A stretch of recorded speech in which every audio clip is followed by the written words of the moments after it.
本节目由深睡造就高能青年的喜临门独家冠名播出。本节目由关键时刻抢先机快人一步赢未来的中国移动特约赞助播出。这是个人战，我们无法去要求各位。如果你们要背刺我，那我有没有办法？为什么我要牺牲让大家都晋级啊？保持明星。在现在这样的情况下，团魂确实是一种累赘，不是所有的人都愿意牺牲。成功拿下项目的投资集团是。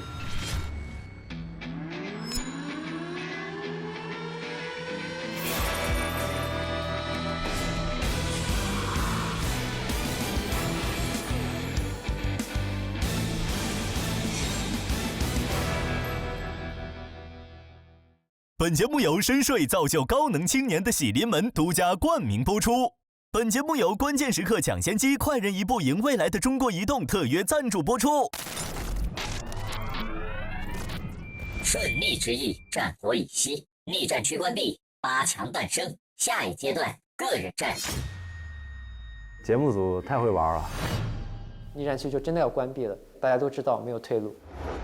我们是很着急，不能再输了。对啊，这个游戏是有6个人针对1个人的方法。在座的我碰上谁我都不会输，我平等的撞死所有人。套的信息告诉你，你最后不挑我1v1，是这个意思吗？他的所谓的华丽能赢得更多的镜头，但是并不能赢得游戏的胜利。如果你们要背刺我，那我有没有办法？在现在这样的情况下，不是所有的人都愿意牺牲。我们今天搞死多少血？完了，出了大问题。个人赛不就是这样的吗？我的做法不需要符合你的价值观。我感觉他们一直在给我洗脑。这一期结束之后，很有可能就聚不到一起了。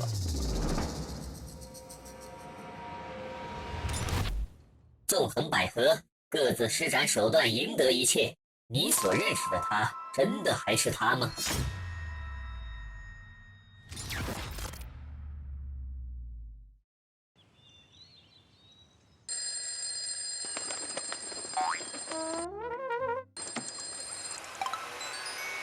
早咋？完了，这早饭越来越差了。吃早饭吗？不行。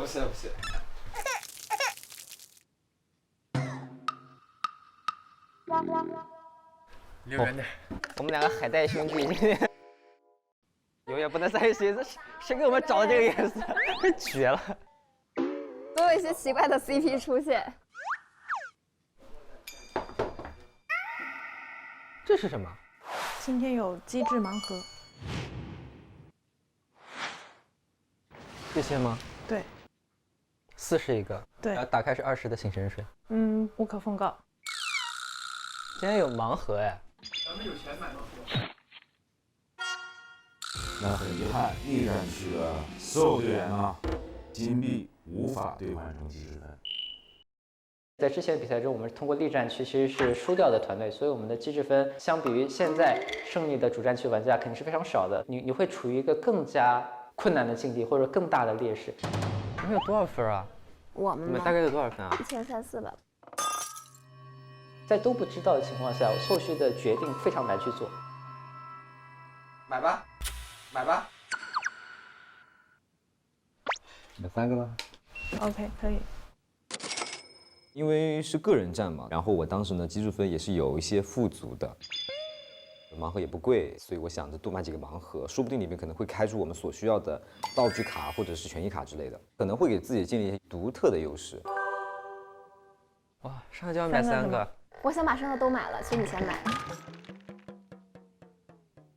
我觉得你可以买一个开嘛，看看什么样。在夹缝中求生存就是这样，你唯一赢的可能需要一些运气，你只能这样去做。左边第一个和第2个。我想把剩下都买了。剩下的所有。我觉得我也不知道能活多少天，及时行乐嘛，不如给他都买了，开心一下。这个是个啥呀？盲盒。你不用纠结了，没了，买完了，一会儿我借你开，好吧？这次不是个人战嘛？我觉得机制分其实还是比较重要的，所以不太想在盲盒上浪费。我现在根本没有在纠结这个，我在纠结我怎么样好看。哦，原来是这种，那我得忙一会儿了。哦，我知道了。它都是一个一个的小玩具，就是那种小的时候很喜欢玩的那种东西。怎么会有人爱玩这种东西？我的妈呀！你一扭头看到孙勇在很认真的在那拼。对不起。啊，挑战成功。你好快啊！然后呢？哎，我又来一批新的。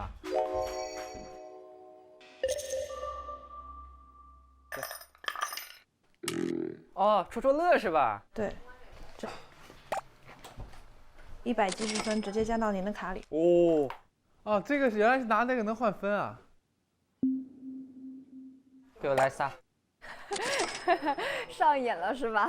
不是这个太重要了，我很难。可以换那个，我用40就可以得到100，而且我很快就完成了第一个益智游戏，所以我觉得这是一个稳赚不赔的生意。想通过这样的方式，很快能够赚得非常多的机制分。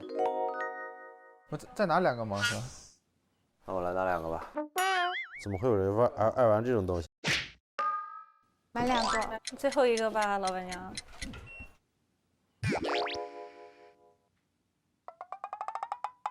这玩意儿真的是可以评的吗？这东西就很奇怪。我感觉那个根本就我连卡都卡不进去。节目组来证明我们有多菜。这档播出去的还怎么过？我后悔了。这啥意思？确实就挺上头的这玩意，但是有些真的挺难的。它有的需要你动手能力和你解谜能力同时存在。你不是很强吗？你不是很强吗？我被噎住了，我没有话说。谁先帮我把我的那个8面体拼完啊？有一个8面体，我怒亏40了，现在。在哪呢？俊不在？哦，在光正手里。光正在发功。光正在硬核。光正硬核玩家看得出来。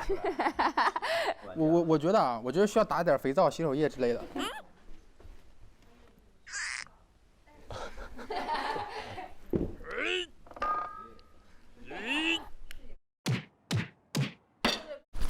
你看好了啊。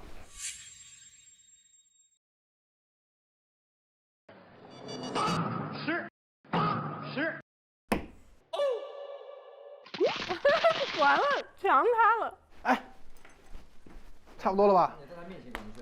那你把它先稍微紧松一点，让我们在他面前完成最后一击。哎，没事，他打都打不开。来，我有一个块儿一直卡不进去，在滕光正的不断努力之下，他终于帮我硬合上了那个玩具。看，就看这个。1、2、3。这个黄的。我花了40个机制币购买了这个盲盒，最后成功赚回了20分，所以四舍五入，通过我一个早上的努力，我成功亏了20分呢。你辜负了光正这么半天的努力。我把我早饭的能量都消耗掉了，就值20。慢慢的一些比较简单的，大家也都顺利完成了。搓一个，搓一个，搓一个，这40。白玩，白玩，白玩。哇！孙勇20。哇，我也开个20，真是恶心。哇！啥？20，真是恶心。那忙活啥呢？20。恭喜你获得成绩和白忙活。这个时候我觉得我可以到楼下去搞搞发型。我有毛病，我要在这里玩这些游戏。可能可以理解为他收获了非常多解谜的快乐和刺激，但更多的呢是消耗了你的精神和精力，太不值得了。我又来弄一弄头发了，就是我想把头发再弄得夸张飞扬一点。他们楼上在那里做拼图、做魔方，有啥用啊？没有想到魔方不会，搭积木不会，摆珠子不会。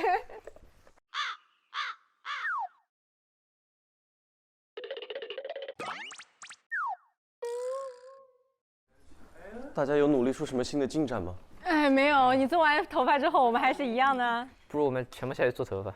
他做完头发之后，他头发变整齐了，发现我们景汉头发全爆炸了。对啊。这个盲盒的设置是情绪的正面价值还是负面价值？这个很难界定。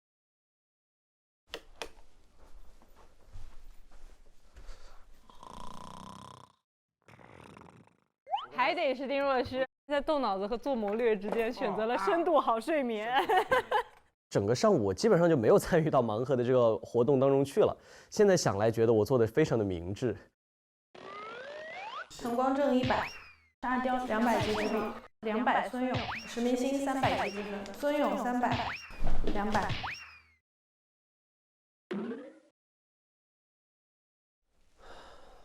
我天，他们一直在开200、300这样的机制分，我还以为盲盒没有那么重要，这是我没有想到的。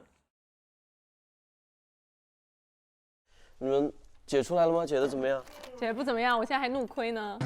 啊，虽然我没有全程参与他在玩，但是我大概知道了它是一个什么样的规则。没办法啊，抽到40，帮我回个本哦。帮我回个本哦。谢续超500。What？谁呀？你，在下，在下。开盲盒之前呢，我的机制分其实是处在比较领先的位置，但是没有想到他们通过几轮这种盲盒游戏，就在分数上反超我很多。这次又是个人战，所以我不知道会不会对我后面产生影响。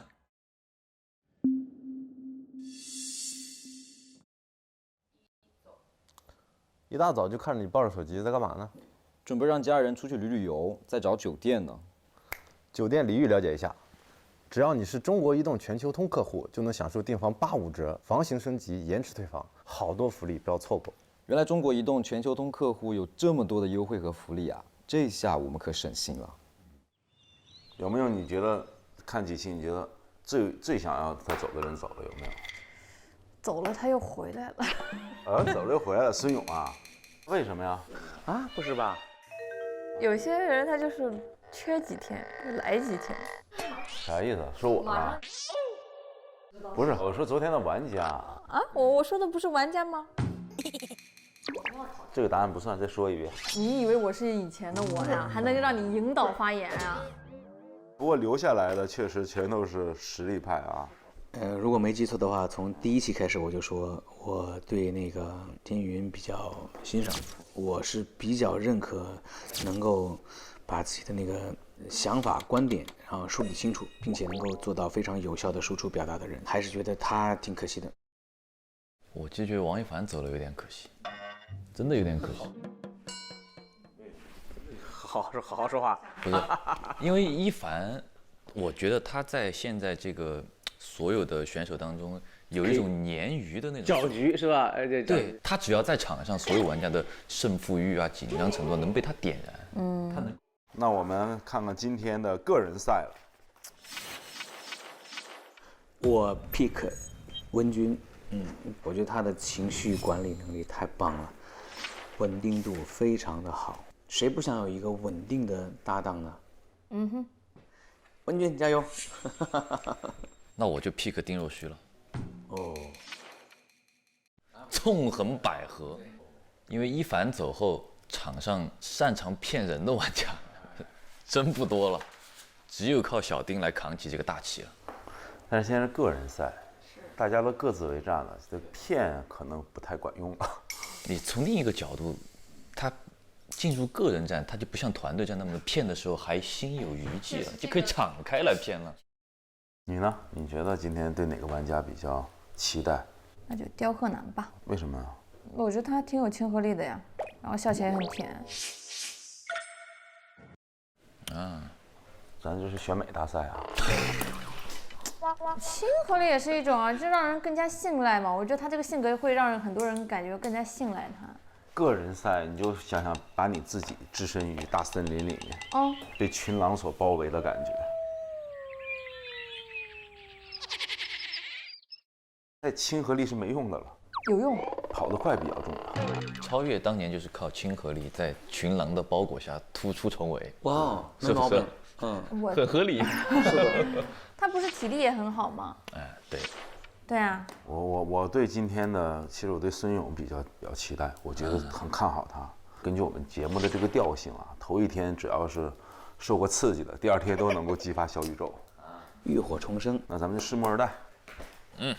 哎呦，个人战即将开启，请所有玩家、守护团前往游戏大厅。其实还蛮激动的，终于可以打到个人战了，就不像原来的团队战会那么和谐，你就可以在中间玩一些超越团队的小操作。精彩、激烈 ，Bravo！ 挑事儿不嫌事儿大。在个人赛的环节，希望选手们玩出一些新的花样来。在接下来的个人赛，我想全力以赴的去玩游戏，来争取更好的名次。接下来让你们感受一下什么是降维打击。今天以个人的身份登陆游戏大厅，我感觉有点仿佛像回到第1期刚刚来到机智之城的状态，也是会觉得一切都是新鲜的，终于可以有机会展现一下我自己的玩法风格了。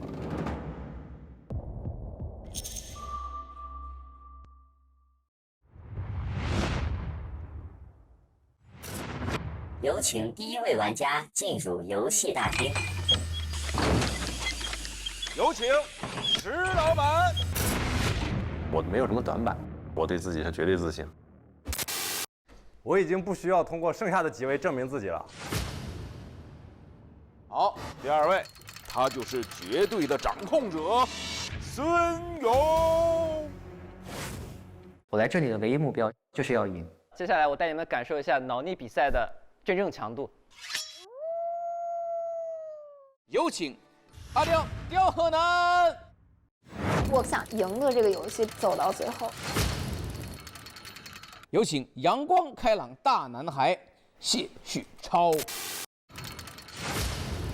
下一位，有请滕光正。有请高文君。有请曾华明。只有内心没有底气的人，才需要通过宣言来证明他们自己的实力。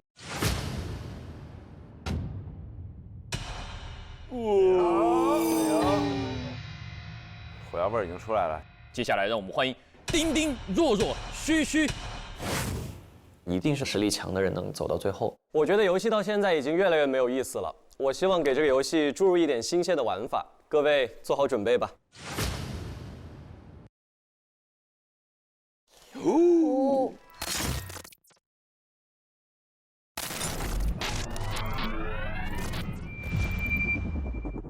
各位玩家，大家好！个人战的首场机制游戏为风险投资人，这是一个考核计算、策略与博弈的游戏。今天你们将化身商界投资人，每人拥有20个齿轮币。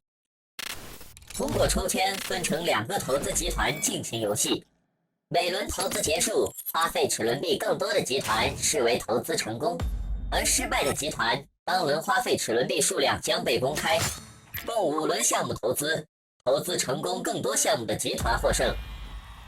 请注意，这也是一场个人投资能力的较量。最终获胜的投资集团中，剩余齿轮币最多的玩家会直接晋级。它就是一个以团队赛形式呈现的个人赛，很能考验选手的个人谈判能力。你只说你觉得不能执行的问题在哪？帮我们想个办法呗，怎么打呀？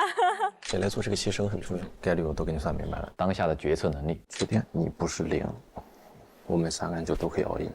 甚至一定的演技。就是我觉得我现在的处境就是，反正怎么样都是危险的。我现在说的真的是没有在说谎。你能不能有效地收集场上的信息，分析这些信息，辨别哪些是假信息，哪些是真信息，再做出自己的策略。游戏过程中，玩家们只能单独进入投资屋，打开自己的保险箱，使用自己的齿轮币进行操作。你花费了多少齿轮币，你有没有拍的权益卡，只有你自己知道。即使你不投币、不拍权益卡，也可以进入投资屋。这些行为都是游戏中的干扰因素，迷惑对手，也可能迷惑队友。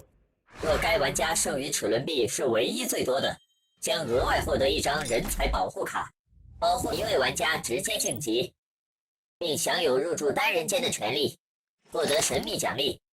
若获胜的集团中全员所剩齿轮币数量相同，则无人直接晋级；而失败集团中剩余齿轮币最少的玩家，将在剩余玩家中挑选1人，进入命运游戏39点。团队好，个人未必能好；个人好，团队不好，也未必真的好。你呢，希望你的集体好，同时你要在这个集体中尽量的好，这是一门学问。我是温州人，风险投资人，这不是为我量身打造的。这个游戏就是要尽量多消耗对方的齿轮币，同时减少自己信息的暴露，其实是一个信息博弈战。个人战我是比较擅长的啊，团队的话，你又要一些决策需要大家一致同意啊，这些东西很难能照着完全自己心里想那么玩。今天虽然是个人赛，但它的比赛形式还是以团队的形式进行的，不是我特别擅长类型，并不能够让我特别好的发挥自己特别有自信的部分的能力吧，所以我觉得今天可能比赛会非常艰难。不管是队内还是队伍之间，会非常的错综复杂，非常的刺激。这个游戏我自己也是挺擅长的，在这个过程中，我觉得我是可以做到很享受，可以做到尽兴的。好不容易我们剩下的8个人所换来的短暂的和平，可能就要在这次游戏中打破。这个游戏的绝妙之处在于，团队的胜利并不代表个人的安全。这个游戏只有一个绝对安全者和一个绝对危险者，剩余人进入命运游戏的风险都是一样的。大家依次啊，从我手里面这个信封，相同的卡片就是一个集团的。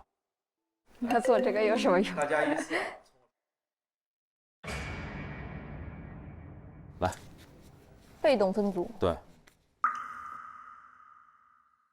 看到我当时落座的位置，你应该就知道了我想和谁组队。分组挺重要的，非常信任的一组，就注定了很难出现叛变的情况。但如果说把它打乱了，会有私心啊，我跟你也没那么熟啊，我为什么要听你们的这种。这个游戏啊，暗藏玄机。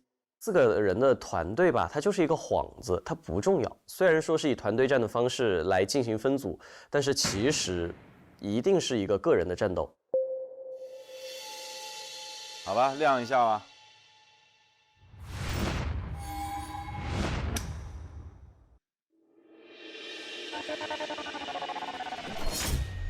命运的齿轮，命运的齿轮了前几天的队友分在同一组，我们之间的信任是绝对没有任何问题的。 4个人排挤我，不好意思喽，我回来了。看似没组队，好像又组了。当我和超超换位子的那一瞬间，我有一种被他们逆战区4个人排挤的感觉，跟昨天是一样的。哎呦，这个不就是昨天的队吗？哎呀，什么时候我加入你们队了？欢迎加入蓝队。其实又组队了，我们是 a team。见到石老板，我想稳了。这就是命运吧？说是个人赛，肯定又是一天团队赛了。这难道就是命运？我感觉，就那个时候已经隐隐约约的感觉到这把游戏有点不在我的控制范围之内了。在具体的决策轮次中，我的预想是，我们可能又会因为团队的利益而牺牲一小部分个人的利益。这个其实和个人战的理念是有点相违背的。在这样的一些默契和羁绊，往往会成为个人战的一些枷锁吧。我是不太爽的，这是个人战，我们无法去要求个人。没有安全感，我做不了这个牺牲者。为了比赛不择手段，我真的哭死！我去你们队行吗？聪明反被聪明误。策略就是我1分钱不投啊。我们4个还是可以吧。背水一战，就像是跳梁小丑。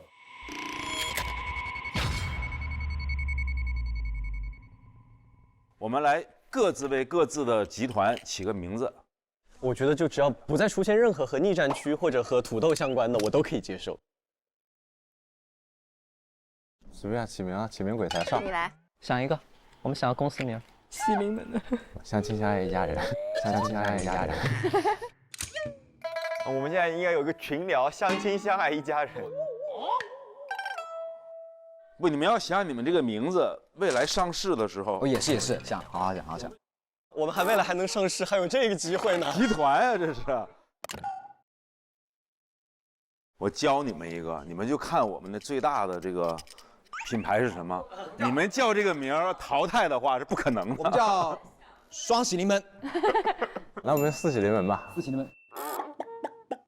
8喜临门。八方来财。八方来，好，就这个。想好了。好。你写，老师写，字写好看。我们一个人写一个字儿吧。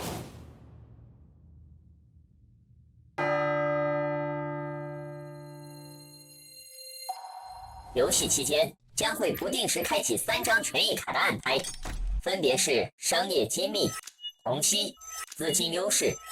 拍得的权益卡可在游戏过程中使用，用过即废。本轮竞拍的2张权益卡，第1张是商业机密卡。 它的功能是可在投资结束后查看任意玩家任意轮次的投币数量。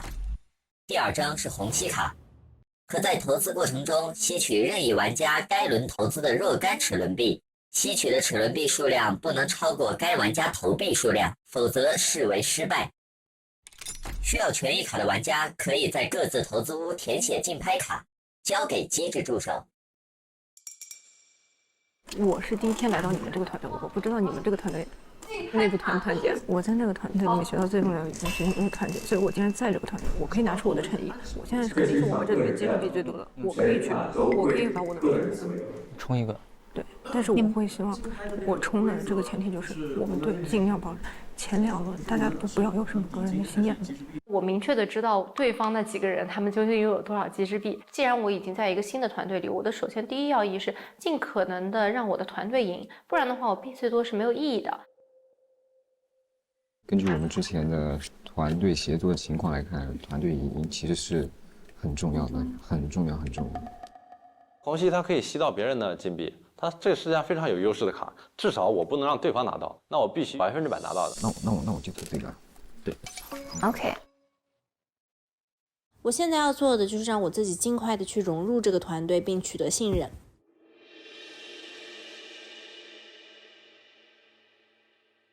我的机制分在整个游戏场上是最高的，所以我想着尽可能的在碾压对方的情况下去拍的这张卡，然后为我们的队伍来取得一个增益的一个情况。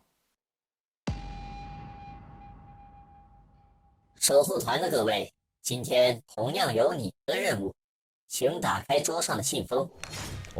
我们又有任务了。游戏过程中，当你选择的项目开启投资时，你将作为项目发起人前往现场向玩家推荐你的项目。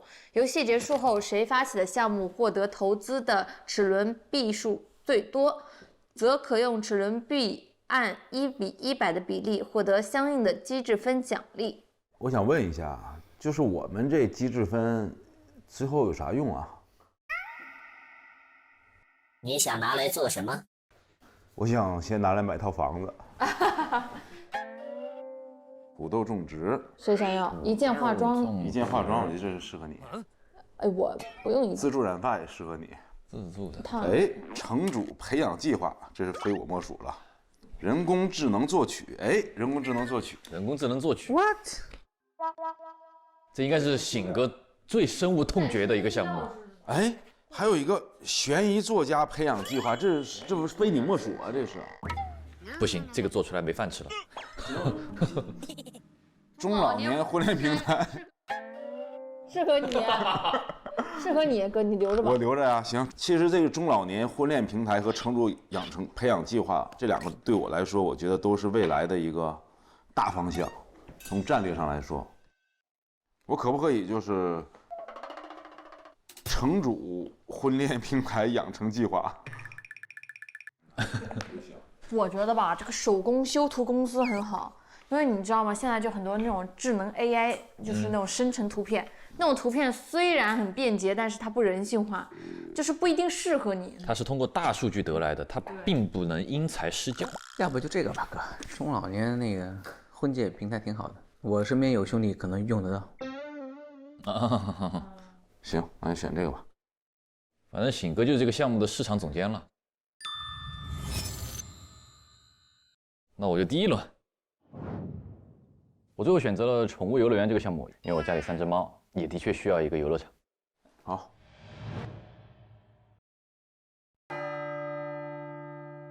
下面有请项目发起人蒲一星前往游戏大厅，发布第一轮投资项目，并进行推荐。学一怎么推荐。这个环节好有仪式感。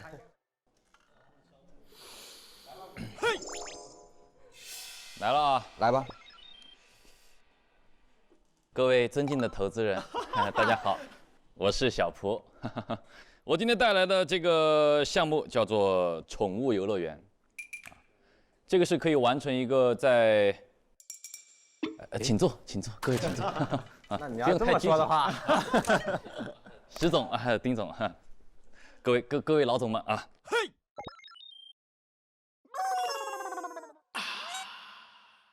在这个主人外出打猎的时候，可以送自家的小宠物去这个游乐园玩。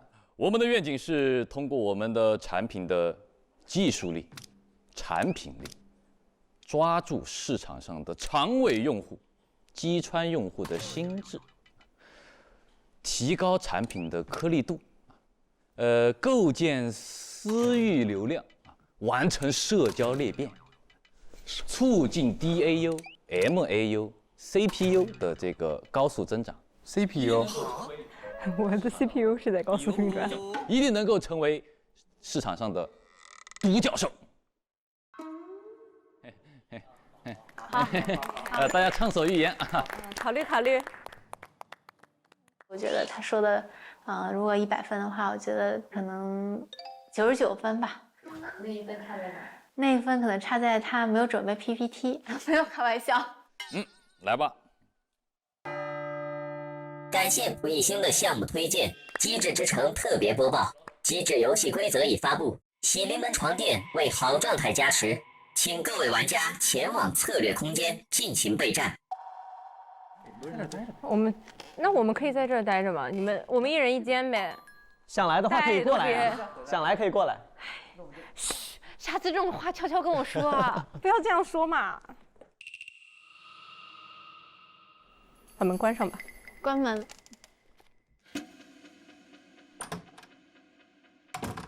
哎，现在2队都有会骗人的了，曾华明和丁若虚。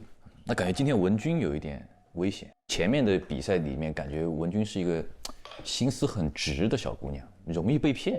所以我觉得这就是一个现实的一个缩影，就大家其实都在为自己的利益，但是表面上和真正实际上，探索团体其实都是个人最后对各自为战。大家想要让团队赢，但是都想出的少，这个就很好看了。我还挺期待的。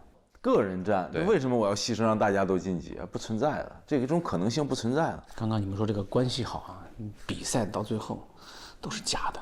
当年我也比过赛，那时候我也觉得关系挺好的，后来发现他们都不喜欢我。来，我先说一下，这个有一个东西是我们要定的啊。我想把游戏非常简单化。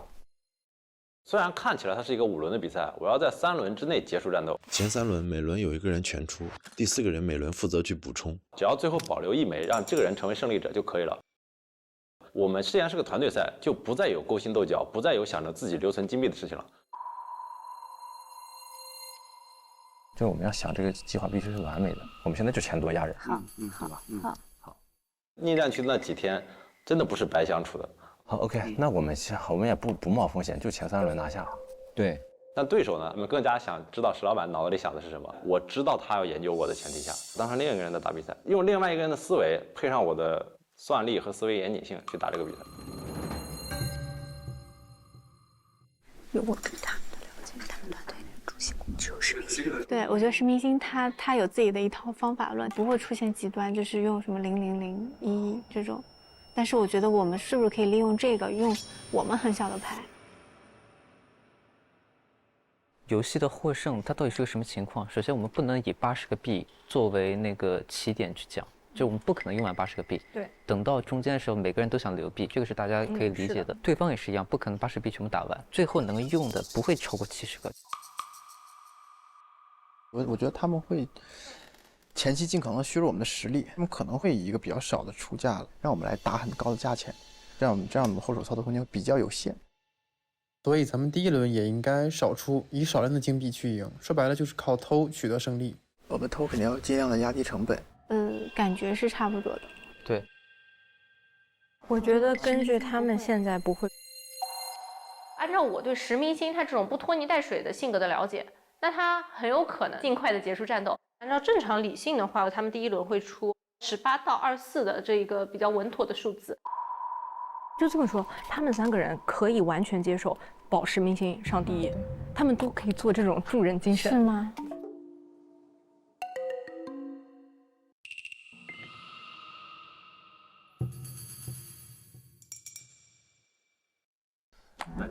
谁来当？就讨论一下吧。然后呢？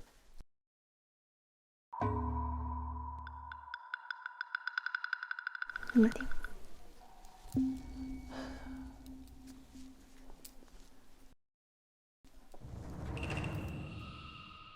自认为我们逆战区是很团结的，开始质疑的那一刻，我就觉得这个事情不对劲。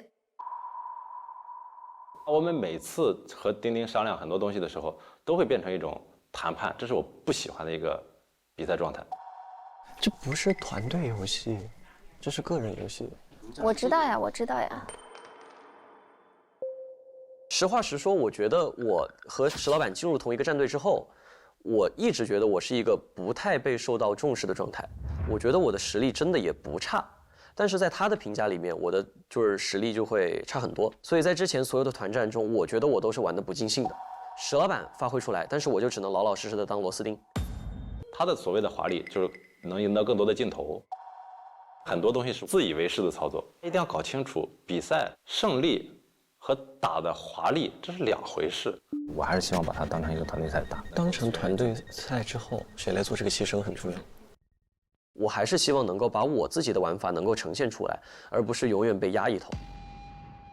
团队获胜第一名才算有意义。这种花里胡哨的操作，在上帝视角看来，就真的是跳梁小丑，被道德绑架的意思。他不是道德绑架。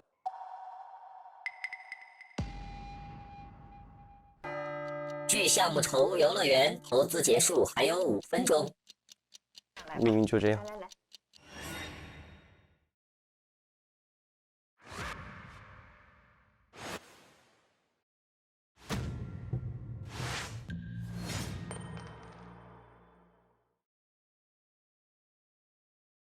要不我直接去。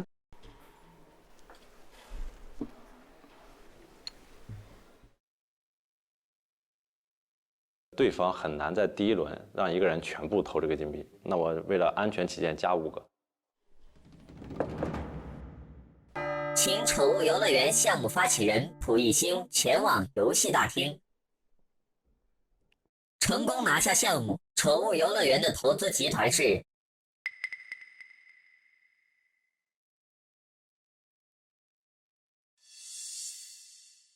本节目由深税造就高能青年的喜临门独家冠名播出。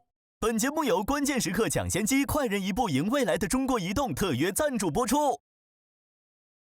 听说你最近学了一种新战术，想试试？分身不乏术的秘密就在这里。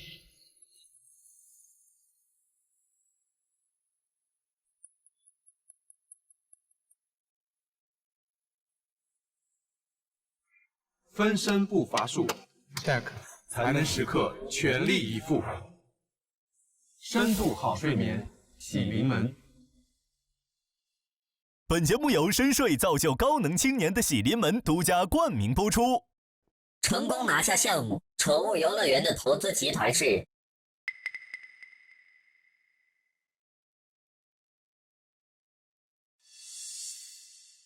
四喜临门投资集团。请发起人蒲熠星将项目卡交给四喜临门集团，以后多多合作。各位老板，谢谢，丁总大气。阿普的事业支持一下。愿赌服输，我们可以随机抽，先抽签，哎，我就随便丢，然后你随机发给我们3个人。我也不知道。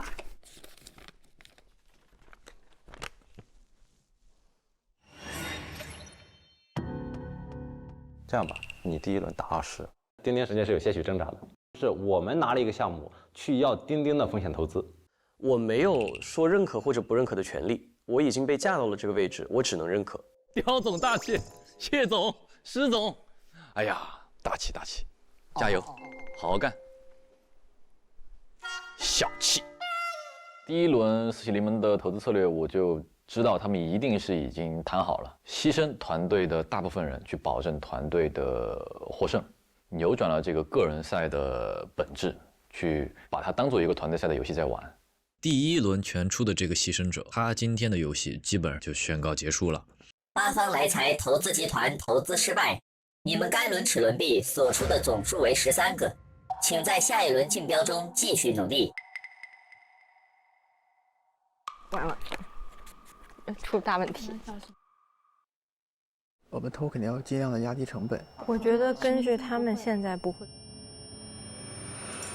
曾华明其实一次队友都没有做过，滕光正其实从非常早开始就和我一直是同一队的。对的。我觉得光正很可靠，这就是我们队的优势。今天就是光正的秀。我相信我们之间的默契。11、12。11或者13吧。然后3、4。因为是第一次合作嘛，他们对我不够信任是很正常的，我也只能选择先服从。所以我们选择了最后在第一轮先尝试以小博大。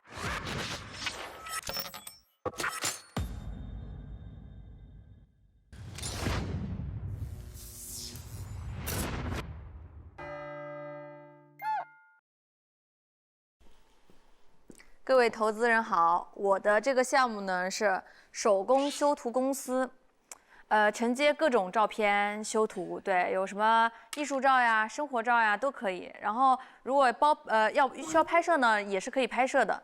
我觉得是可以帮助每一个想要经营好朋友圈的人、网络上的人展示自我的一个需求的提供吧。所以希望大家可以投资一下。我先走了，我真的受不了了，我快跑。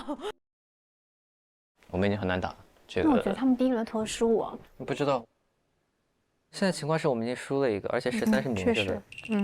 如果对方不是出了很多，甚至15这样的赢了，他们信息是明的，他们知道所有的信息，我们不可能再输了。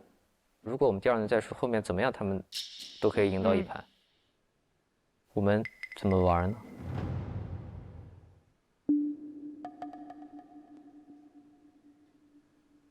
现在就是他们可以用商业机密去看我们的卡。我觉得这一轮出资，我们虹吸可以用。因为我怕如果这一轮我们不用虹吸，下一轮对手就用商业机密。当他看到我们出了25的时候，他就会意识到这个规则的问题，对吧？那所以说我们这一轮用虹吸。因为我们预判到对方队伍在第一轮失利的情况下，可能会在第二轮加大齿轮币投放的一个情况，所以我们就需要使用虹吸卡，在第二轮吸取更多对方的一个齿轮币的情况来取得胜利。待会儿等他们出来之后，我们看他进去几个人，如果他们只进去1个人，你就在他们进去之后，立刻19加虹吸，吸那个人。他们只进去1个人的情况下，对，然后我再根据他们后面进不进去人进去补，如果他们不再进去人了，那就是19加虹吸。如果你要是吸到了，我们3个人就都可以 all in。他们有可能的策略是四喜临门保阿刁和谢旭超进，对啊，然后丁若虚和史明星去打最后的命运游戏。对啊，很有信心。但是我跟你说，常在河边走，哪有不实现？对，有风险，有风险，但是还是欣赏这种自信的人。八方来财，他们就没有达成四喜临门这样的团队策略，因为每个人还是各自为战。对，我觉得我们还是可以做一个整体打5轮。对啊对啊，我可以啊，完全 OK。我们就把这80个币打空都可以。如果他们也想打空呢？打空你是指？他们就剩0001，就是他们3个人0，然后保1个人1，对他们来说，只要他们团队能赢就行。因为我是从那个队里面出来的。我觉得他们队就是出其意料的团结，所以他们一定会选择只保1个人做那个第1名。但是我觉得不影响第2轮的决策吧。我觉得他们应该是预计我们会冲的，大概率他们会觉得我们是很着急，因为我们第一反应我们也是很着急，觉得不能再输了。对啊，而且第一轮我们劣势挺大的。他们如果觉得我们这一轮要冲，那么他们其实最好的策略就是这一轮用虹吸，因为我们出的多。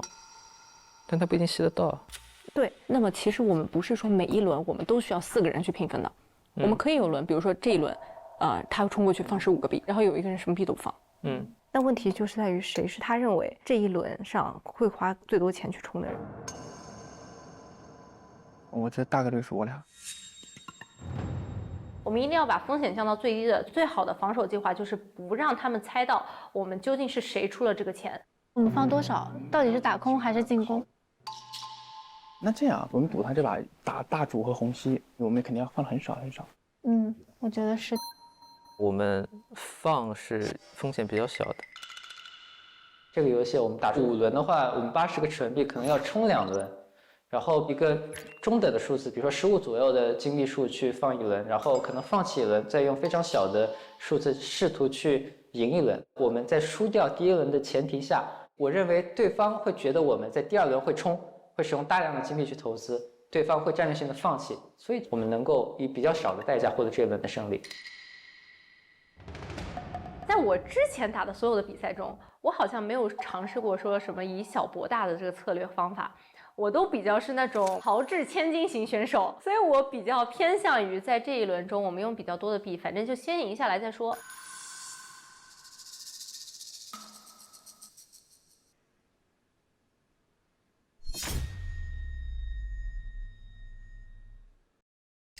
距项目投资结束还有5分钟。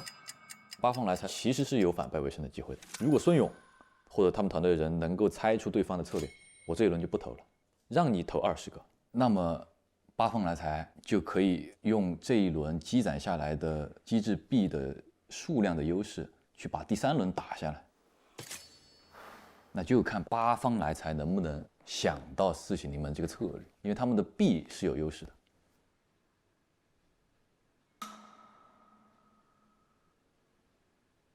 请打开你的保险箱，取出你要的金额。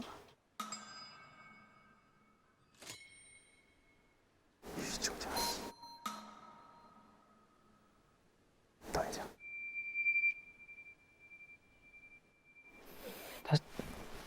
他下去，就按顺序吧。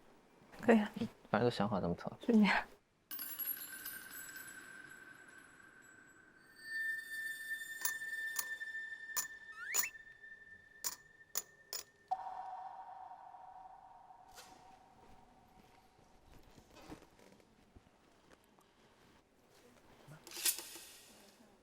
我还没来得及展示自己，就已经被牺牲掉了呀。那我当然只能等第3张权益卡了。一个或2个都行，看吧。好，那这个。好，那去吧。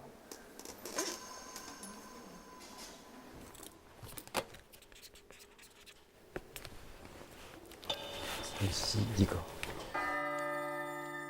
据项目手工修图公司投资结束还有1分钟。实名新组的策略是每轮派1个人花费所有的齿轮币，其余2人出0，他自己根据情况投放不确定数量的齿轮币。一方面防止被对方的商业机密卡探测时猜出策略，另一方面便于实名新掌控集团投币情况。假如某一轮投资失败，公开数量可以明确知道谁没有按照约定投币，同时也是在给自己留余地。项目手工修图公司投资结束。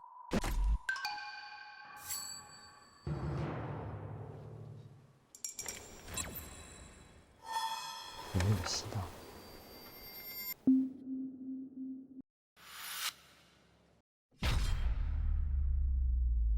哇！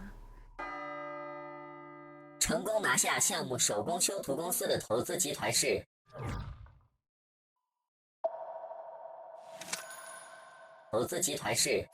四喜临门投资集团，请发起人杨超越将项目卡交给四喜临门集团。八方来财投资集团投资失败，你们该轮齿轮币所出的总数为7个。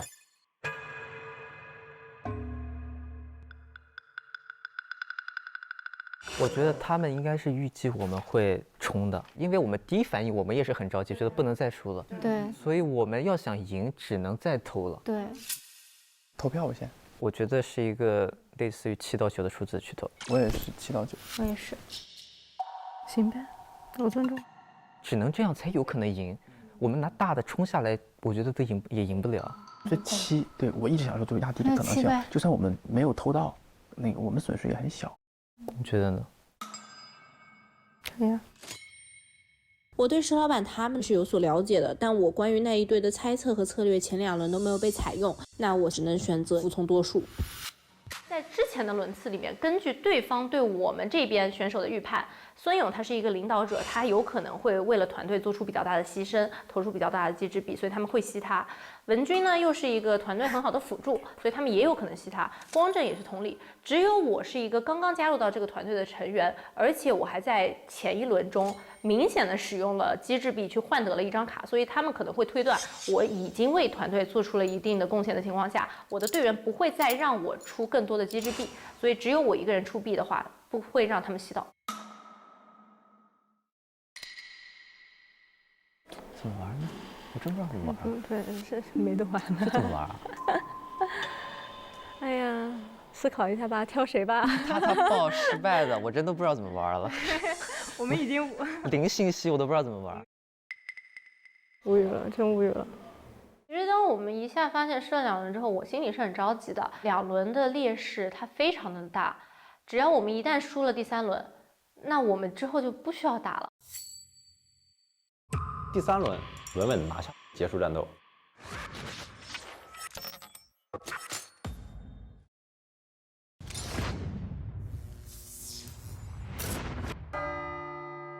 各位投资人请注意，权益卡资金优势马上开启竞拍。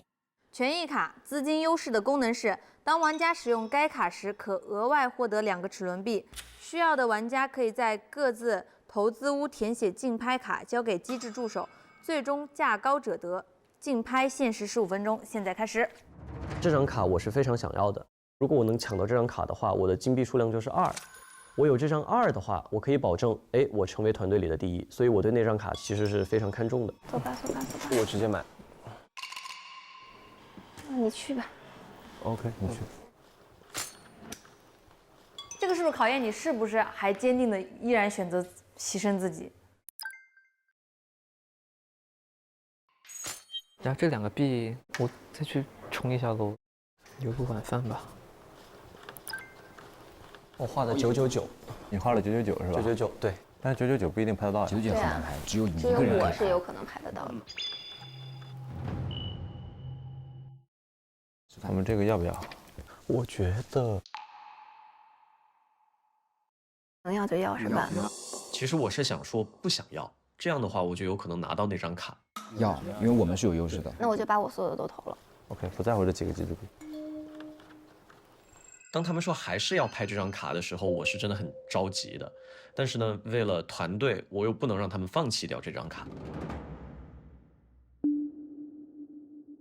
距离竞拍结束还有5分钟。距离竞拍结束还有1分钟。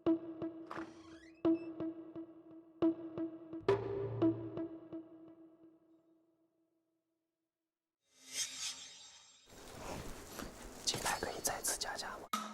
竞拍可以再次加价吗？我需要这张卡，我必须要在最后的时间再争取一下。竞拍可以再次加价吗？不可以，你只能一口价。目前我手上已经没有任何筹码了，所以我后面只能去想办法争取人才保护卡。权益卡资金优势，竞拍结束。好，各位老板好。我的这个项目呢叫城主培养计划。Oh my god！ 想必大家最近在城里面住的都很窝心，太窝心了，吃住都被剥削，对不对？那我这个计划呢，坦白的说，就是培养我成为城主。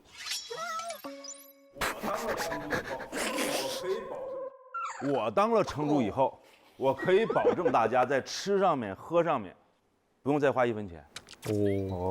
我还有一句话，你们一定要听在心里面。你们从来到今天，你们一直都是规则的执行者。当了城主，就能够制定规则。制定规则，燃起来了，怎么回事？但是让你当城主，又不让我们当城主。但是你们是我的投资人啊！按照大家想法帮你们私人定制，好不好？啊，这就是我的计划，听起来很诱人啊！就是我们出钱，你当傀儡呗。可以这么说，可以这么说，好吧？你们是我背后的大佬，要不要投资这个？大家请多多考虑。好，谢谢。这回我们在这儿，走。好。理一下我们刚才那个思路啊，我们是想投机，然后同时要避免红吸，因为只有这样我们才有可能赢。对。现在就是如果想象一下比较好的局面，他们在刚才那轮用了很多，我们还有机会赢吗？我们想知道他们第2轮放的是多还是少？你要去探一下。看谁呢？看超超好了。看超超。谢旭超玩家。对，谢旭超。19，好，谢谢。19。他们没东西了，他没东西了。他投了19个。我说了，他们肯定是想保他们2个人。我们这60金币很大，他们大概还剩多少？他们还是他们第一局至少14啊，80减14。第二轮他投了19，所以至少就是19，这样2加起都已经是34左右了。他们还剩多少？就这样是45左右，他们最多有45。他们最多45，最多45，最多45，大概率是大概率40。然后我们现在比他们多20。我们现在决策就是选哪一轮偷，要赢还是要偷一轮？如果我们想接下来赢得胜利，我们一定要在某一个轮次通过非常少的金币去获得1轮的胜利，我们才有机会在后续的轮次中去和他们用非常多的金币去对拼。哪轮偷？别，这一轮就别偷了。好的。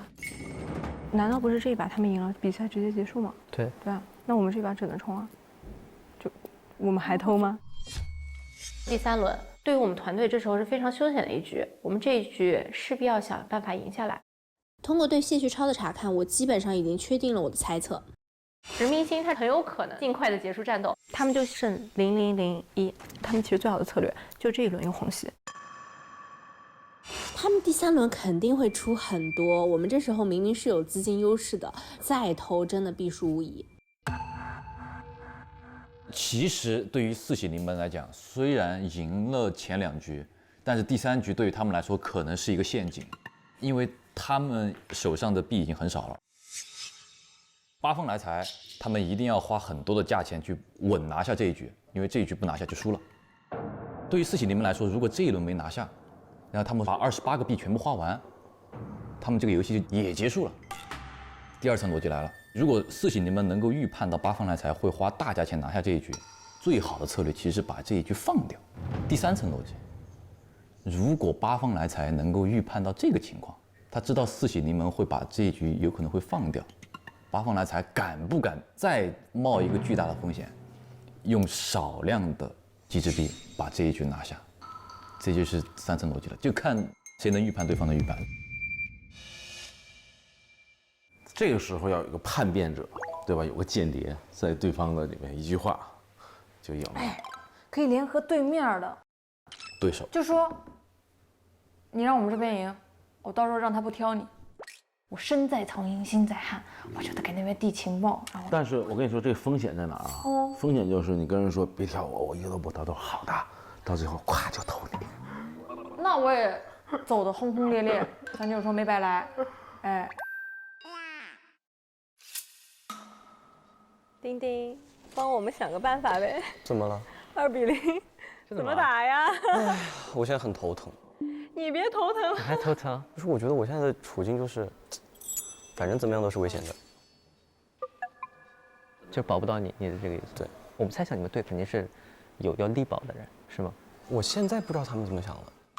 他们最开始提了这个方案，我是不太爽的。我觉得这是个人。因为你是被牺牲的，对吗？嗯，就是你要在前期投比较多。说白了就是这样的。你们队肯定大概率会赢，但是我们队赢不赢跟我已经没有关系了，因为最终的那个赢的大概率就不是我。我们这边已经在挑1v1对手了。我们在挑了。你知道我们有多苦涩吗？求求你们别挑我们运气太差了，这个。我说实话，真的，这不是诓你的话，这大不了。我知道，我也没诓你们，我现在。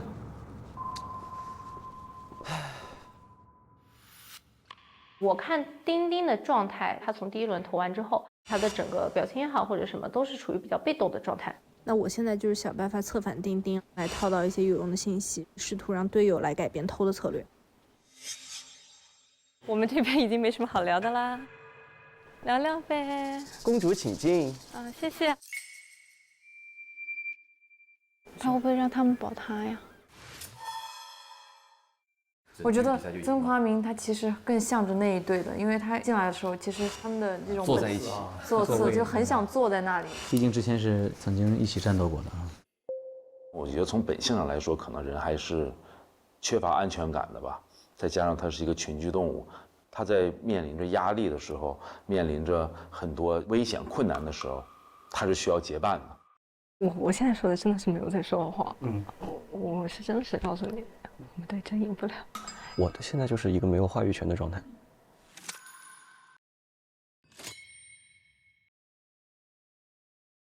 我这么告诉你，我们队最少的是孙勇，我们现在就让他跟你们挑1v1。但我做不了什么呀？你说我能做什么呢？第1轮你投了几个？兄弟。我们队现在赢或者不赢，对我来说没有区别了。确实，我们只是想拼一下这一把。如果你有这议论的信息，我希望你可以用一个方式告诉我。你的意思是我从我们队套到信息告诉你，你最后不挑我1v1，是这个意思吗？OK， 我可以去帮你探，但还是那句话，我不一定探得到。哪怕你告诉我说你探不出来，你也至少告诉我一下。OK。我告诉他们，你是那个最少币的人，由你来挑1v1对手。第一轮丁丁投了10，然后呢，丁丁在之后的轮次他不打算再投了。我觉得这一句话，丁丁没有必要在现在太骗我，因为说实话，丁丁肯定是不希望你挑他的。至少你会很害怕我去投他们。所以，丁丁会希望说摸他们队的信息。怎么样？然后现在是这样子的，第3轮我觉得现在最难为的是他们现在第3轮不敢下小注，他们一定会下大注。那我们先躲过这一轮，但是我们这一轮让给他们之后，后面2轮还是得做赌呀。那不一样，他们的剩下的金币数量就不一样了。他们下大注能大到多少呢？那我们还剩29个，29加上这几只卡2枚，是不是31个？31，他们敢打3亿以上吗？他们可能现在也算在一起算了，他们不会自己算了，我觉得。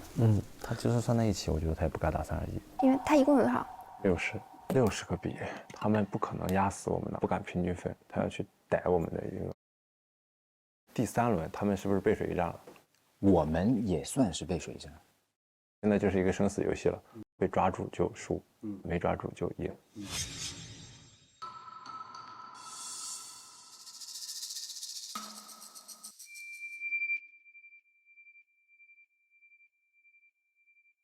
大概率他们这把会放弃四喜临门，因为风险太大。因为8方来财，他们手上的币是优势的，有60个，所以这一轮如果8方来财出个30，把这轮赢下来，四喜临门就相当于就直接游戏结束了，就输了。但是8方来财压力还是很大，他们可能不敢冒那个险。我觉得他们肯定是在一轮真的要打很多全打，这是他们唯一获胜的最优策略。他们在哪一轮全打？对。我觉得首先不可能是第5轮全打。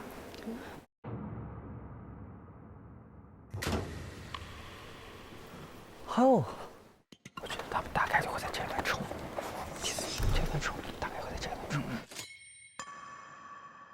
对吧？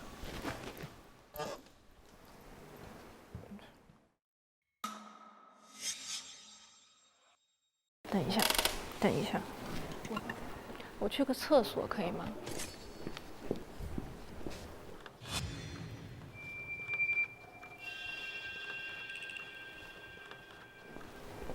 去个厕所。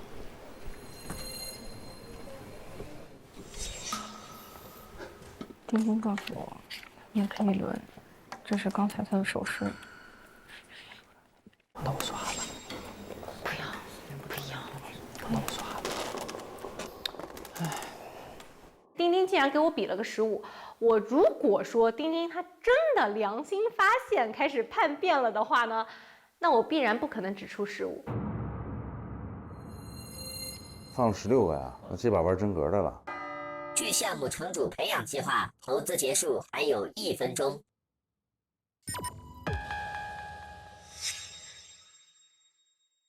那这好看了。对于四喜临门是很危险的。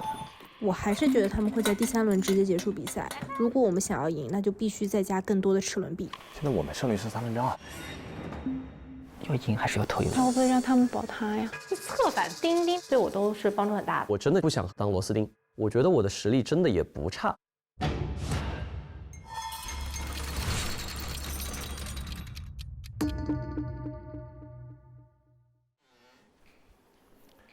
看一看是哪个集团收购了我的这个计划。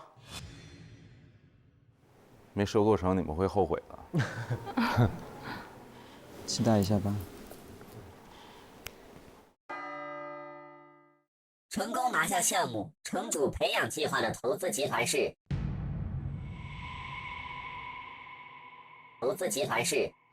四喜临门投资集团。没办法。你们最后一轮投了几个？对面他这一轮绝对不敢在一轮下30以上的。我觉得他们的放大也就放大到20多。他还要给自己留呢，你要想，他不可能都放进去。搁我自己对对面的人了解，他就是铁定不会下这么多的，他就是没有这个魄力。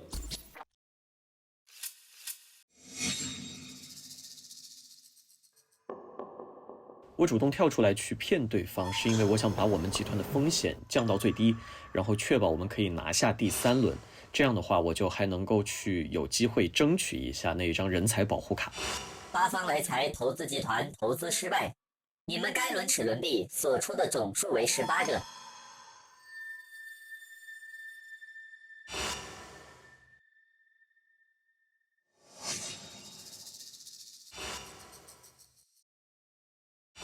我们团队靠投一定是输的，但毕竟这是一个个人赛，所以我现在要保证的就是自己不是金币最少的。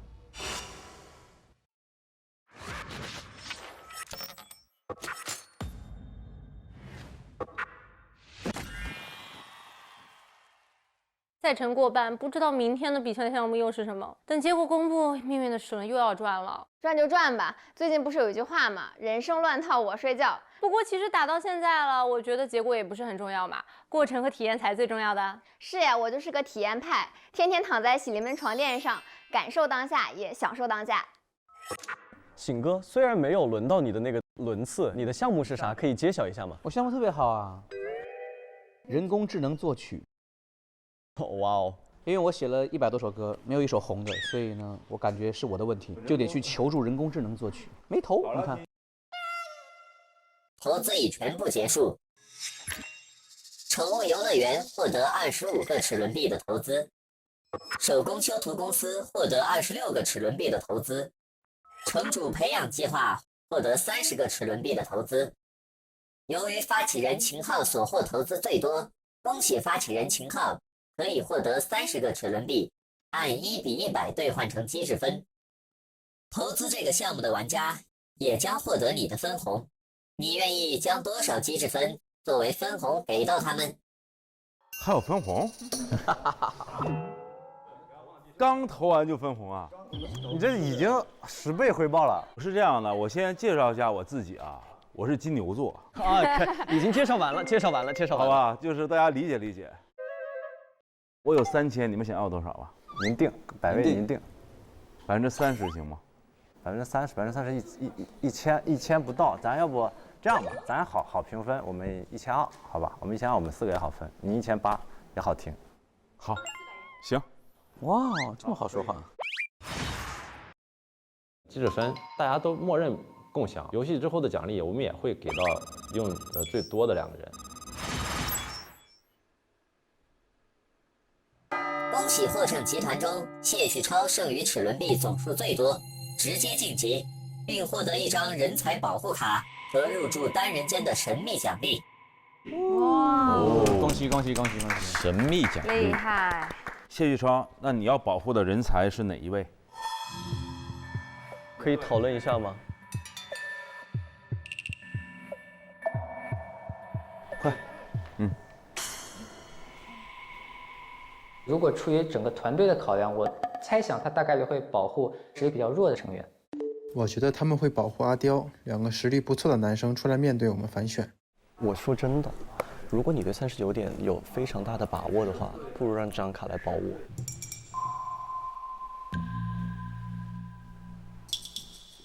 我觉得如果按照我们抓阄的这个原则的话，就遵守是1岁。我觉得既然我们执行了这个游戏的话，我们还是要把这个游戏执行到底。就是严格按照这个来。一个个人战，但最后还是不可避免的成为了一个团队战。我又不可避免的成为了螺丝钉，成为了牺牲品。我就是那个不被保护的，有点难以接受。确实，就提前说好的事情，我们是应该执行，不然的话没什么意义了。对，这是我们抽签的结果。那这个时候你说我不干了，那也不合适吧？因为我实话实说，虽然我不同意最开始的这个方针战略，但是既然我选择，是因为我想赌那个2/3的概率我赌输了，我认。但是在这个过程中，我做出了我的牺牲，包括去骗人这种事情也是我来做的，最后仇恨是吸引到我身上的。所以从这个角度来说，如果是真的要保护的话，我是一个应该被保护的人。我非常急切的在争取那张人才保护卡。从游戏的胜率来说，佘老板的胜率更高。既然我之前为团队做出了牺牲，团队在这个角度是不是也应该更加保护在这个时候的弱者？就因为石老板在别人眼中强吗？这个道理是不公平的。那不能因为你强，你就永远站出来要替大家挡子弹。因为执行这个东西的时候，确实就是我是征得大家同意的，然后大家都是去读这个概率，我觉得读完就愿赌服输。对，因为这种事做出来了，那无论如何他们都会挑我，这个梁子已经结下了。我的预判里面他一定会挑我，毕竟我已经吸引仇恨了，而且站在他们的视角里面，39点也不是我的强项，那我在这个环节中也是一个比较好杀的人。按照能力我应该站出来，但是确实现在不是我逞个人英雄的时候。接下来的这个游戏，我离开的概率是最大的，不如让这张卡来保我，你就省略了教的过程和我的未知。我明白，但是确实我们是有言在先的。我还有一个点，我是想再争取一下，我觉得不是特别合适。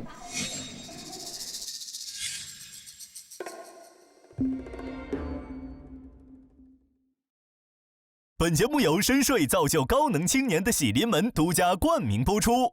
本节目由关键时刻抢先机快人一步赢未来的中国移动特约赞助播出。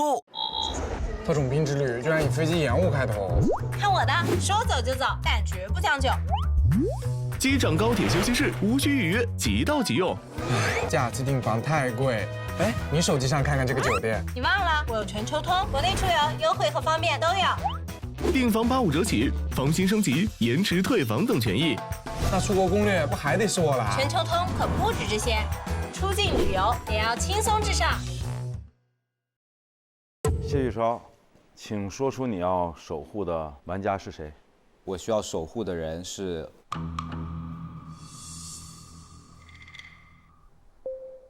我需要守护的人是石明星。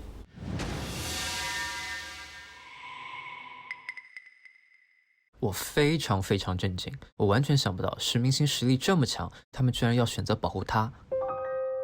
我有点感觉到后背发冷，美好的想象一步一步的崩塌，不应该是这个样子。我现在做什么我都不能保证自己的安危，我做什么事情都不会影响我自身的处境。那可能接下来进入命运空间，就一定要保证自己能赢。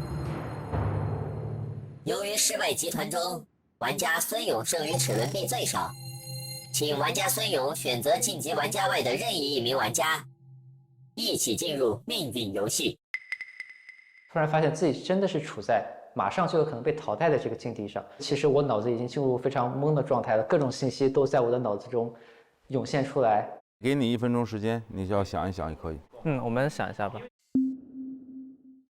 跟你们说，就是先手是必赢的。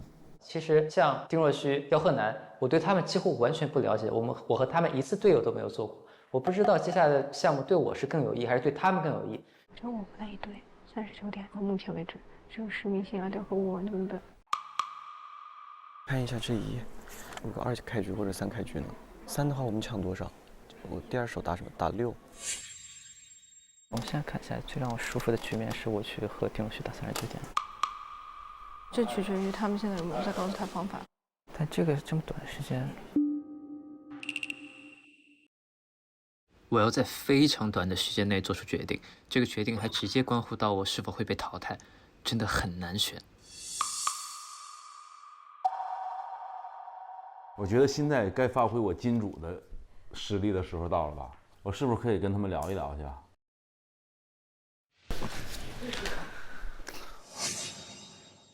来，小孙，我作为我们这个城的首富，跟你聊一聊。跟我聊一聊。对，行。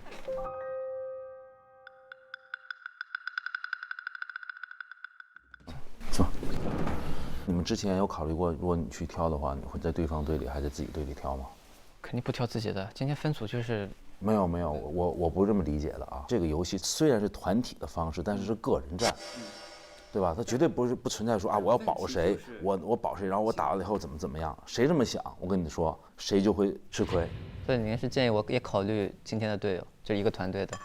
说实话，这并不是什么特别复杂的道理，但是在他和我讲之前，我其实完全没有这个念头。因为这只是个游戏嘛，对吧？大家可能觉得没有那么轻重。当你人生中面临一次抉择的时候，那可没有第二次机会，你明白吗？就你要把这个游戏要当成人生中的你一次抉择，说，哎，我把我这个机会让给别人，然后我去那个冒死跟当个英雄主义怎么样？我觉得，如果在社会上真实的人生中有这样的话，几乎没有好下场的。其实今天我最看好的是你的实力不说了，这么多期走过来。想要留下来，那我的选择一定不能出错。所以我又重新审视了我可以选择的对手。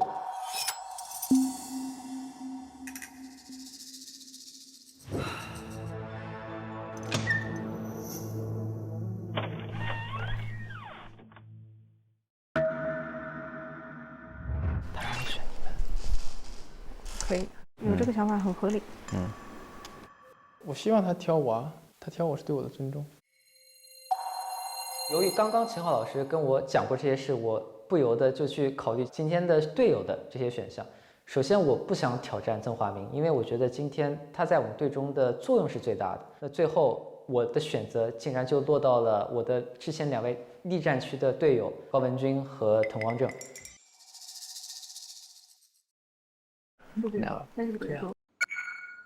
我选择滕光正，我俩玩。滕光正其实从非常早开始就和我一直是同一队的，也一直没有机会和他1对1的较量。我就觉得，那我们2个去玩一个游戏也挺好的。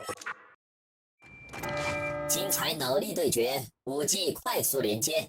中国移动5G 提醒您，命运游戏已开启，现在公布游戏规则。本轮命运游戏为39点，4组1至8的数字牌。双方轮流将一个数字放入加法区，优先将总和达到39的一方胜利。祝你们好运！这是最后的机会了，只能尽自己最大的努力活下去，打好这场比赛，不留遗憾。现在我将通过抛掷齿轮币的方式决定你们的先后手选择权。请问你选择 Z 面还是空面？我选 Z 吧。好，没问题。好的。请问你选择先手还是后手？那我可要后手喽。39点这个游戏理论上存在先手必赢的策略，但需要穷举所有情况，计算量实在太大，在双方都没有掌握必胜策略的情况下，这就成为了一个动态变化的游戏。谁先抓住对手的破绽，谁就能决定游戏的走向。请先手先行摸牌。他选择了后手，这其实是让我有点惊讶的。我还是觉得先手出1会是一个比较好的策略，能够逼对方犯很多的错误。我倾向于选一个后手来做一个防守吧，抓住先手出现的失误来杀死比赛。当前数字总和为2。第1步拿对了，关键看于先手的第3步。如果孙勇再拿1的话，此时是后手必胜。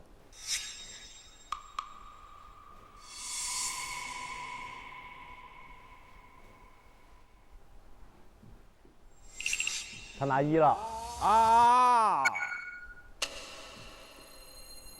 后手现在必胜。如果这个时候先手他一旦拿了111，这个时候后手如果拿6或7都是必胜的。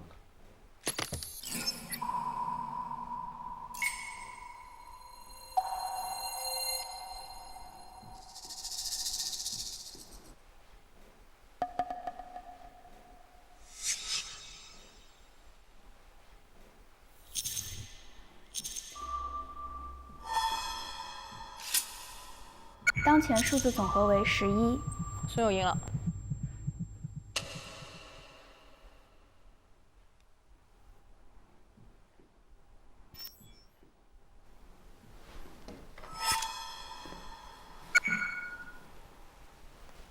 我选择了8，是因为这样还剩20点。如果滕光正拿1的话，那1这枚数字就被清空了，后面我就可以逼迫他不得不使用1去凑得39。这个情况下他就会爆掉。那如果滕光正不拿1的话，剩下的数字无论如何我都是可以凑整10的。当前数字总和21。当前数字总和29。当前数字总和31。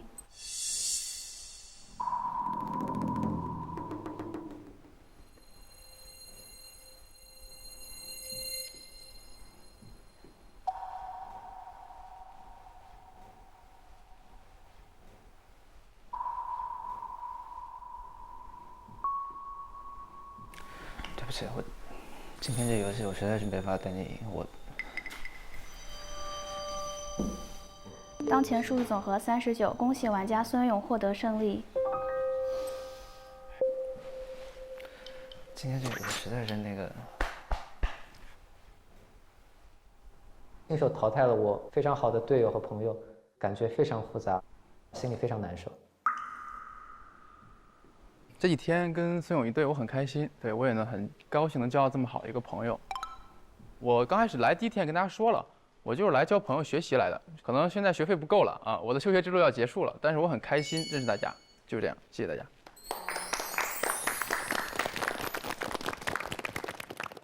请玩家滕光正前往危险区，销毁你的 ID 卡，离开机智之城。加油，加油，加油！我看好你啊！拜拜。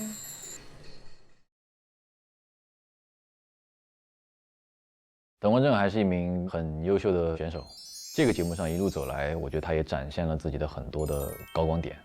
他在一些游戏的项目上有他自己的优势，是一个内心非常细腻的男生。我觉得滕光正配得上超机智青年这个称号。来这个节目最希望得到的东西，其实就是大家的欣赏与认可吧。我看看我与天才们之间的差距有多少，来认清我自己，在日后努力学习。昨天的游戏由于我的一个小小的失误，导致队伍输掉了比赛。其实我一直很自责。今天的游戏里呢，对于孙勇进入命运游戏，我觉得自己也有责任，所以我想亲手给自己画下句号。孙勇的实力很强，我认为他可以走到决赛，他也可以夺冠，所以我希望孙勇能带着我的期待，勇敢的走下去，赢到最后。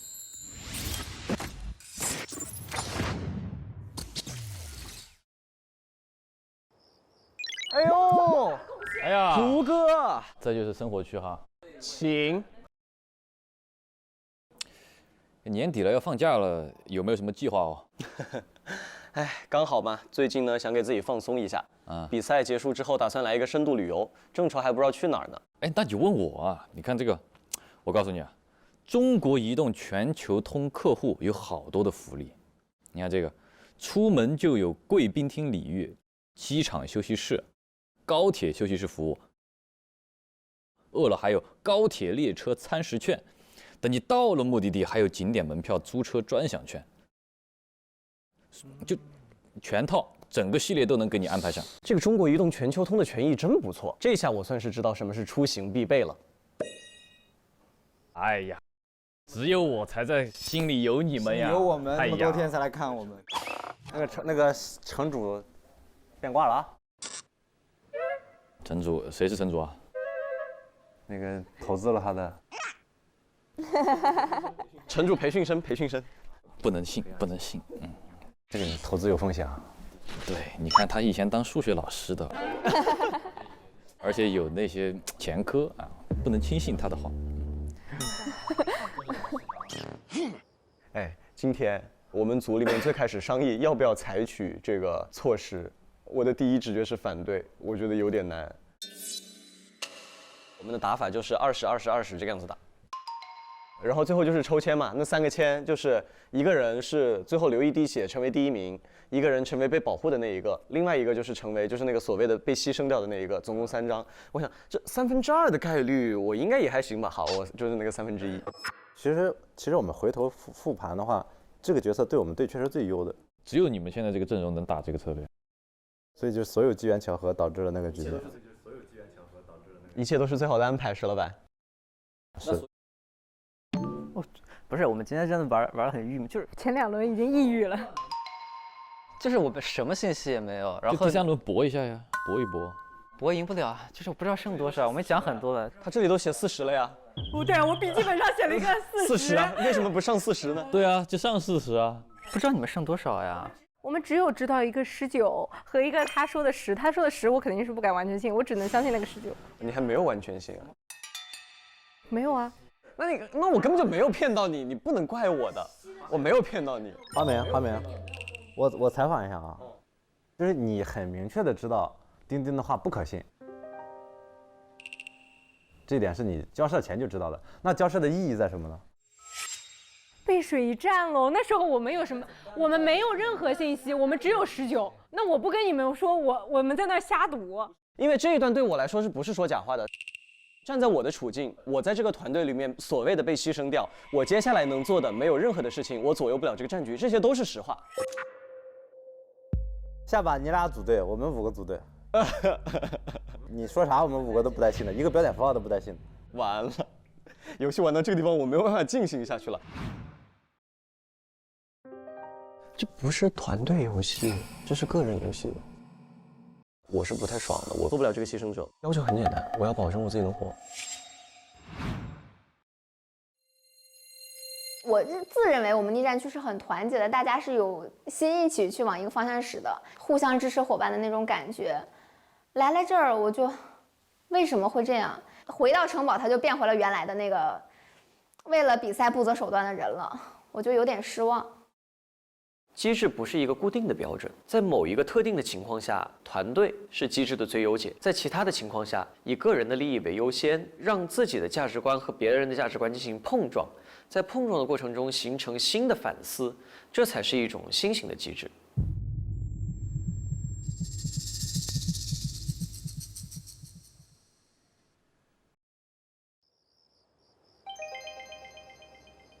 恭喜玩家谢旭超在机制游戏中获得唯一的第1，请入住单人间并获取你的神秘奖励。哦，我的单人间礼物。哎，算了，谢谢啦。你们看一下，什么礼物呀，超超？拿出来分享一下哈。只有他一个人。似乎大家也没有很好奇的样子。没有人想跟进去。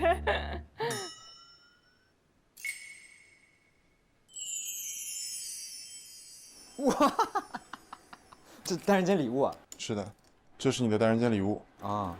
你有90秒的时间限时查看。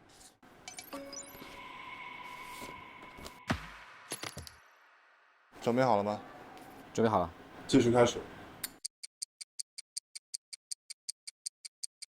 第一反应就是要把它快速的记下来，然后去了解一下这个到底有什么用。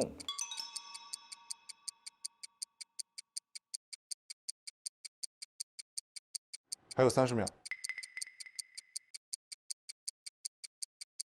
哎，我们来看看现在是几分？49吧。我们猜猜他们什么时候能出来喽？很好奇这个奖励究竟是什么，会不会对后面的游戏有什么帮助呢？如果是和赛制相关，那它会不会领先我们很大一步？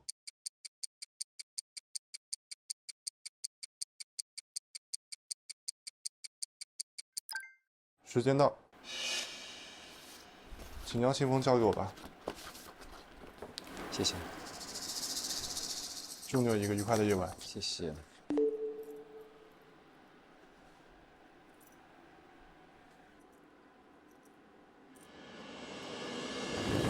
这不是团队游戏，这是个人游戏，这是个人游戏，个人游戏。已经到了非常晚期的时候，接下来是进入个人战的环节。然后我又知道了明天的游戏规则，肯定能为我带来一个很大的优势。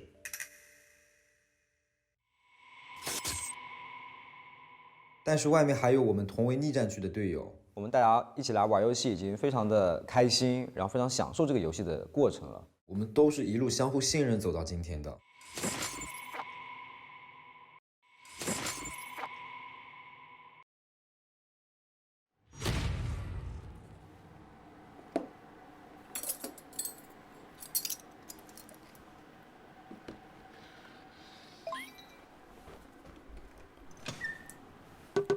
出来啦，阿操，他只是把门打开。哇！这是今天的大礼包吗？大家一起吃吧，跟大家一起分享吧，一起来吧。这就是你的大礼包吗？我的晚餐，我一个人独享的晚餐。哦。今天值得纪念一下，我们一起来合照呀。好。哎，这是什么？中国移动云盘呀。一般有照片和视频，我都习惯存这儿，主要是它不占手机内存。你看这个速度，上传下载嗖就完成了，特别快，而且完全不压缩画质，很高清哎。待会儿我也去下载一个。好。所以他就是进去跟你交代的事情是什么？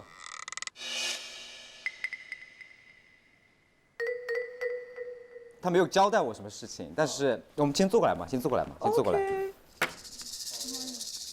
就是有一个游戏，它呢就是要利用大家的这个时间进行拍卖，可以获得一些特殊的超能力。具体超能力我不知道，它就是可能要分好几轮进行一个拍卖，然后你可以尽情的去使用你自己的时间。时间是指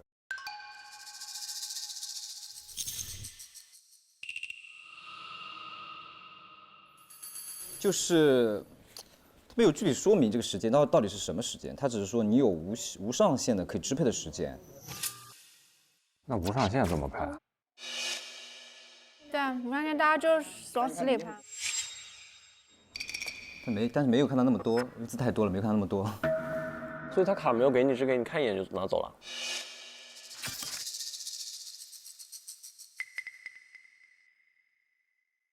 要拍啊？它是个信息，给他一张信息表。好奇怪的规则。好吧，等我一下喽。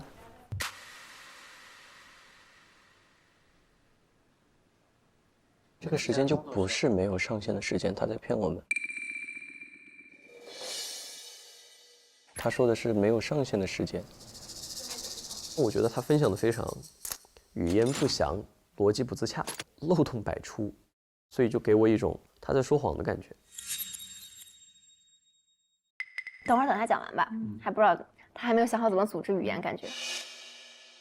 比赛都已经到个人战的这个阶段了，你还无条件相信别人，那就是真的傻了。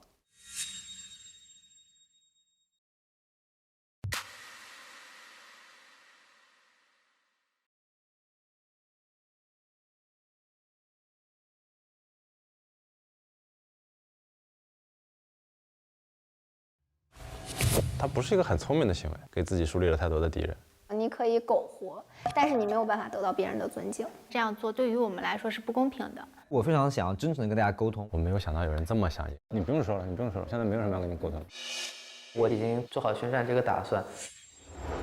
这个游戏是有6个人针对1个人的方法。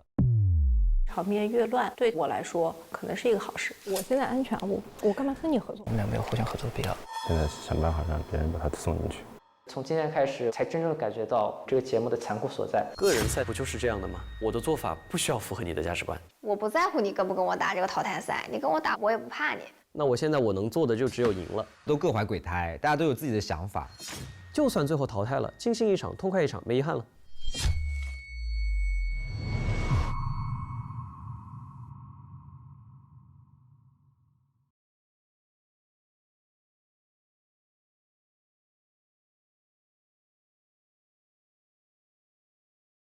事情开始变得有趣起来。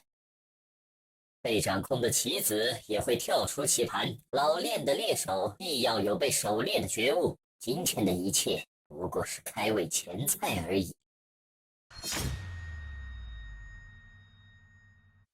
我们今天稿子多少许？他今天让我很生气。今天我们第一次开启机智时间，谈蛋，这都能跑出去？这个游戏它有问题。玩不了一点。还有谁？今天的机智游戏时光拍卖。这个我要这张卡，我希望你把这个卡让我。好。这么投是吧？这是个人战，别太爱他。你非常想害死我吗？你给了多少呀 ？Oh my god！ 我就不要你了。痛心，这样来摆我一道。这个后果你自己承担。本次获胜的玩家是，看谁能够笑到最后。超机智青年大会追踪日历，每周4正片超精彩。第2期起，会员抢先看24小时，游戏纯享版一次看到爽。超机智事件部，机智之城新鲜事一网打尽。每周5机智生活加载中，机智青年日常生活大揭秘，超机智青年番外赛，机智青年趣味答题 PK。每周日到周2，超多精彩短视频随机掉落。每周3，精彩预告抢先看。每周5、周6、周日关注官微，整活直播不定期掉落。每周2、周3 12点上优酷，整活直播站内回看。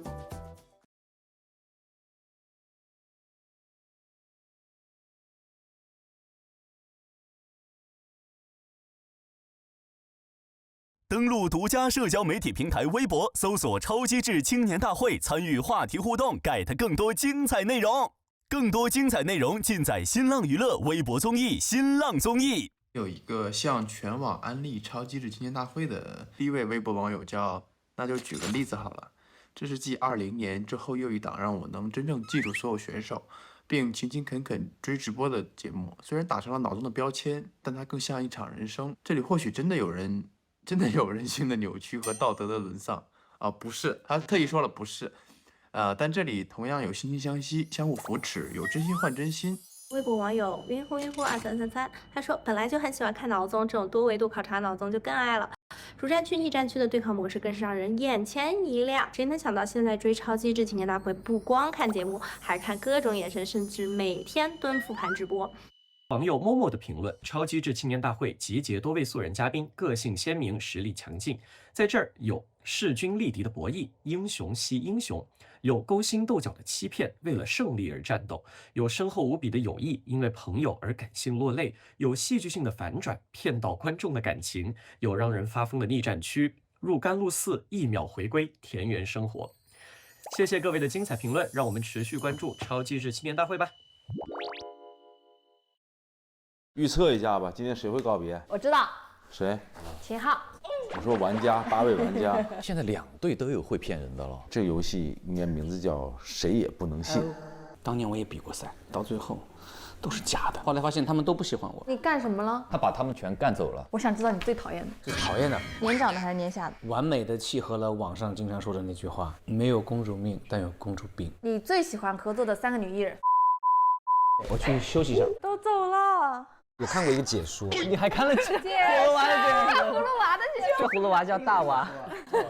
孙勇，我要跟你说一下啊，先手是必胜，先手1，后手1，先手1就是你今天下的111，如果前3手下了111的话，后手必胜。